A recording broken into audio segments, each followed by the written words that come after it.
प्रणाम आप सभी को। मेरा नाम रोशन है। दोस्तों, आज मैं आपके लिए लेकर आया हूँ हिंदी के मशहूर कथाकार अमरकांत जी की लिखी कहानी, जिसका शीर्षक है शाम। तो आइए शुरू करते हैं कहानी का पाठ। महेंद्र बरामदे में पहुंचकर चारपाई पर चुपचाप बैठ गया। इस समय सांझ तेजी से भाग रही थी। उसने एक उचटी हुई दृष्टि चारों ओर डाली। इसके बाद वह सिर झुकाकर फर्श की ओर देखने लगा। लता एक कोने में दुबकी बैठी थी। वह एक मैली सी साड़ी पहने थी। उसकी हंसली की उभड़ी हुई हड्डी दिखाई दे रही थी। वह भी कुछ बोली नहीं और अपने सामने देखती रही। फिर वह मुस्कुराने की चेष्टा करने लगी। इस पर महेंद्र को गुस्सा आ गया।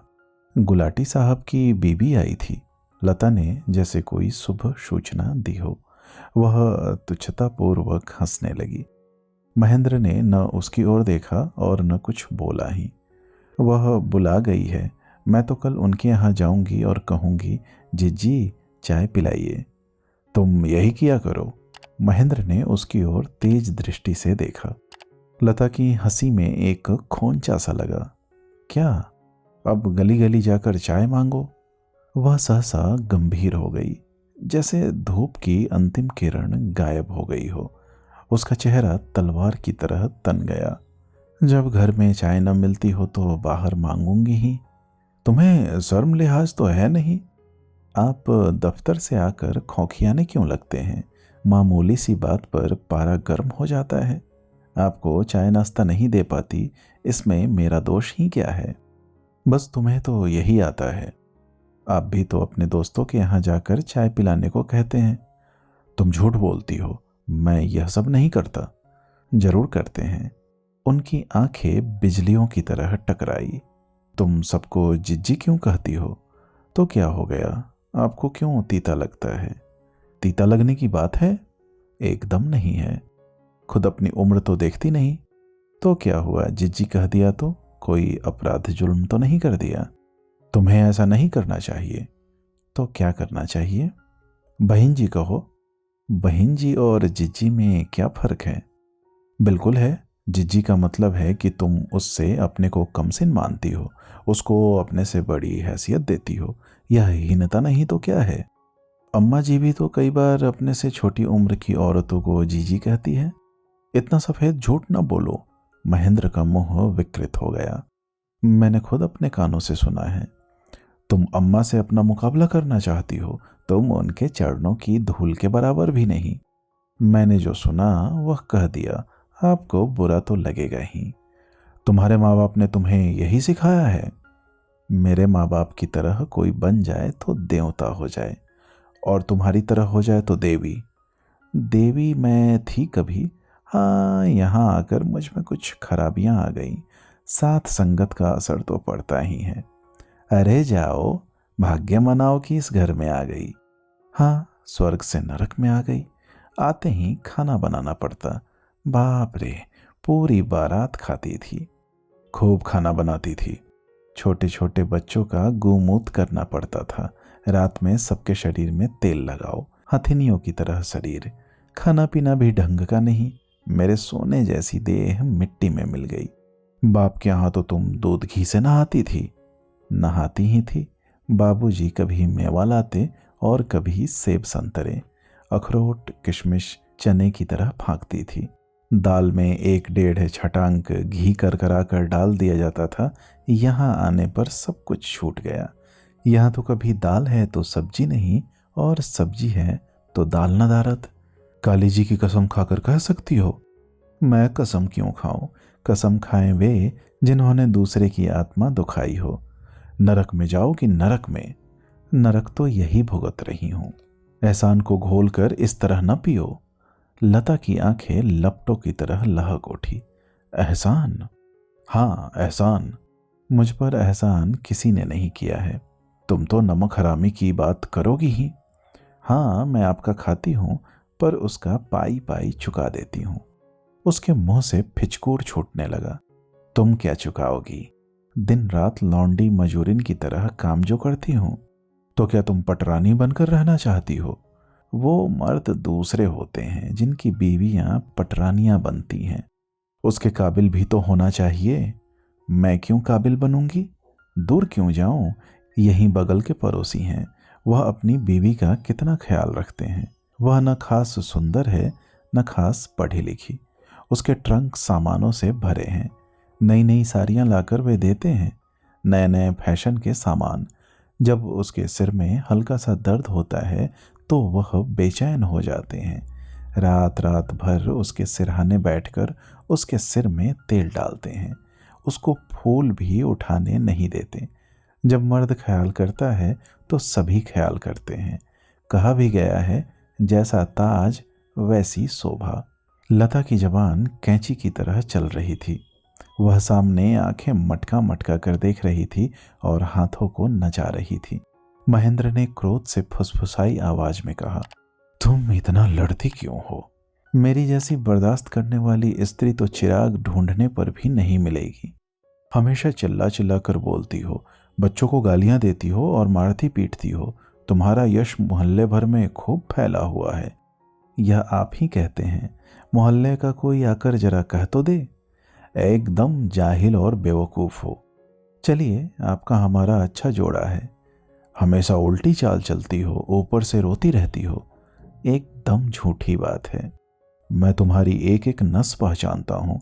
जिस दिन तुमसे प्रेम से कोई बात कही जाती है उस दिन बच्चों को तुम जरूर मारती हो।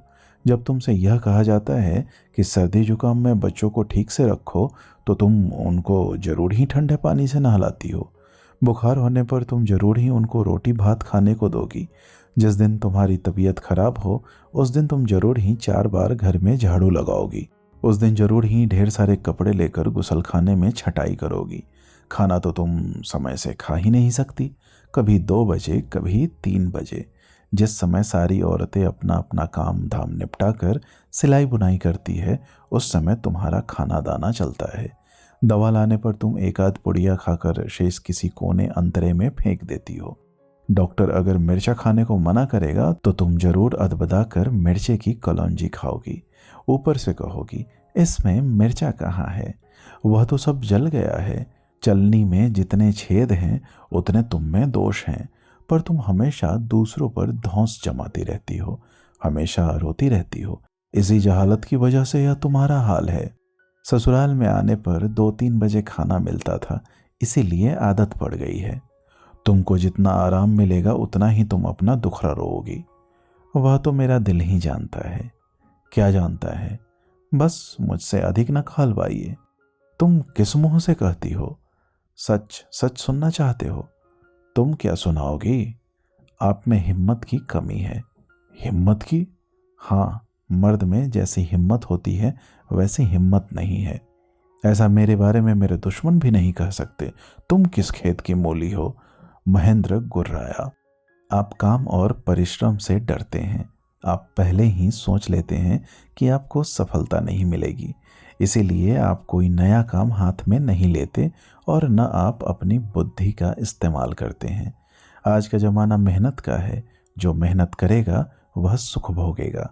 लोग दफ्तर ही में काम नहीं करते बल्कि 2-2, 3-3 काम और करते हैं। दूर क्यों जाते हो? बगल में जोशी जी को देखिए। वह दफ्तर से आकर नाश्ता करते हैं, फिर चौक में कपड़े की दुकान पर जाकर 2-3 घंटे काम करते हैं। इसीलिए उनके लड़के ठाट बाट से रहते हैं। उनको अच्छी शिक्षा मिल रही है।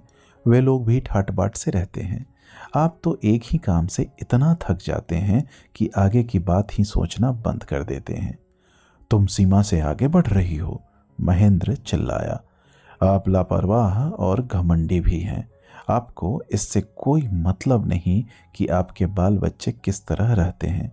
आपको गरीबी से, दुख से संतोष है। संतोष इसीलिए है कि आप कुछ करना नहीं चाहते। मैं कहता हूँ चुप हो जाओ। मर्द आदमी वह है जो अपने भाग्य को सुधारने की कोशिश करे, अपनी आमदनी को बढ़ाए और बाल बच्चों का अच्छी तरह पालन पोषण करे। और जो कुछ आप कमा कर ले आते हैं उसकी वजह से आप घर के अंदर गरजते तड़पते हैं। पर मुझे खूब अच्छी तरह मालूम है, जहां आपको क्रोध करना चाहिए वहाँ आप क्रोध नहीं करते और जहाँ नहीं करना चाहिए वहाँ क्रोध करते हैं। तुम चुप नहीं रहोगी? चुप क्यों रहूं? जो कहेगा वह सुनेगा। आपकी वजह से ही इस घर की ऐसी हालत है। आप ठीक कहते हैं कि मैं हर चीज का विरोध करती हूँ और जिद ठान लेती हूँ, पर आपकी वजह से ही मेरी ऐसी दशा है। आपके ही लक्षणों से मेरा दिमाग ठीक नहीं रहता। यहाँ तो महीना बीतने के पहले ही राशन खत्म हो जाता है। आप तो दोस्तों के बीच गप्पे लगाते हैं और मुझे मोहल्ले भर में मांग मांग कर बच्चों का पेट पालना पड़ता है। सबके सामने एक भगोना आटा और एक छटांग चावल के लिए गिड़गिड़ाती हूँ और दूसरों की फुसफुसाहट और आनी बानी बर्दाश्त करती हूँ। खुद उपवास करती हूँ, पर सबके सामने 2 रोटी रखने की कोशिश करती हूँ। खुद पूरा वर्ष 2 साड़ियों पर काट लेती हूँ। लता, चुप रहो, नहीं तो मुझसे बुरा कोई ना होगा। मेरे बच्चे कम दुख उठा रहे हैं? छोटी सी चीज के लिए तरस कर रह जाते हैं। इसी पड़ोस में दूसरे के बच्चे किस तरह रहते हैं। इनको चिप्पियां लगाकर कपड़े पहनाती हूँ। ये लड़के कितना बर्दाश्त करते हैं। इनका जी नहीं है, सारा जाड़ा बिना स्वेटर कोट के काट देते हैं। न ठीक से लिखना, न ठीक से पढ़ना। ये बड़े होकर क्या करेंगे? मर्द पुरुष कहीं हिम्मत हारता है, पर आपको तो कोई शौक ही नहीं है। आप खुद भिखमंगा बना रहना चाहते हैं और बाल बच्चों को भी भिखमंगा बनाए रहना चाहते हैं। मेरे घर में तुम मेरा इस तरह अपमान नहीं कर सकती। हाँ, यह घर आपका है, इसीलिए मैं यहाँ से दूर चली जाना चाहती हूँ। मैं अब किसी को भी अपना मुंह नहीं दिखाना चाहती। अब मुझे बच्चों का भी स्नेह नहीं है, मुझे माँ बाप का भी मोह नहीं है, किसी का भी नहीं। वह घुटनों में मुंह छिपाकर सुबकने लगी। महेंद्र चिल्लाकर कुछ कहना चाहता था, पर उसकी आवाज मन के अंधेरे में गुम हो गई। दोस्तों, उम्मीद करता हूँ यह कहानी आपको पसंद आई होगी। ऐसी ही ढेरों कहानियाँ सुनने के लिए आप हमसे जुड़े रहें। बहुत बहुत धन्यवाद।